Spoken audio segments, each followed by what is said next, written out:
नवनवीन व्हिडिओ पाहण्यासाठी व आमच्या सोबत राहण्यासाठी चॅनलला सबस्क्राइब करायला विसरू बघा काय बातमी आहे। सरकारी कर्मचाऱ्यांच्या घरभाडे भत्त्यामध्ये वाढ होणे नियोजित आहे, कारण 7व्या वेतन आयोगातील तरतुदीनुसार घरभाडे भत्त्याचे दर हे महागाई भत्त्याच्या वाढीवर अवलंबून ठेवण्यात आलेले आहे।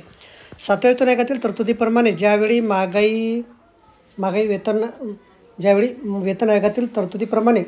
ज्यावेळी महागाई भत्त्याचे दर 50% अधिक होईल त्यावेळी घरभाडे भत्ताचे दर सुधारित करण्यात येतील। केंद्र सरकारने दिनांक 1 जुलै 2024 DAचे दर 53% सुधारित करण्यात आल्याने घरभाडे भत्त्यामध्ये सुधारणा आवश्यक आहे।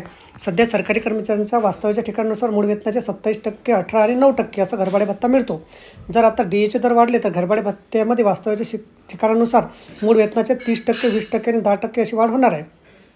घरभाडे भत्ता लाभ घेण्यासाठी यानंतर अधिकारी कर्मचाऱ्यांना मुख्यालय वास्तव करावे लागणार आहे। याशिवाय पती पत्नी यापैकी दोन्ही शासन सेवेत कार्यरत असल्या दोघांपैकी एकाच घरभाडे भत्ता लाभ घेता येणार आहे। तर बघा अशा प्रकारे अत्यंत महत्त्वाची माहिती आपल्याला समजली असेल। व्हिडिओ सुद्धा आवडल्यास लाईक करा, शेअर करायला विसरू नका। धन्यवाद।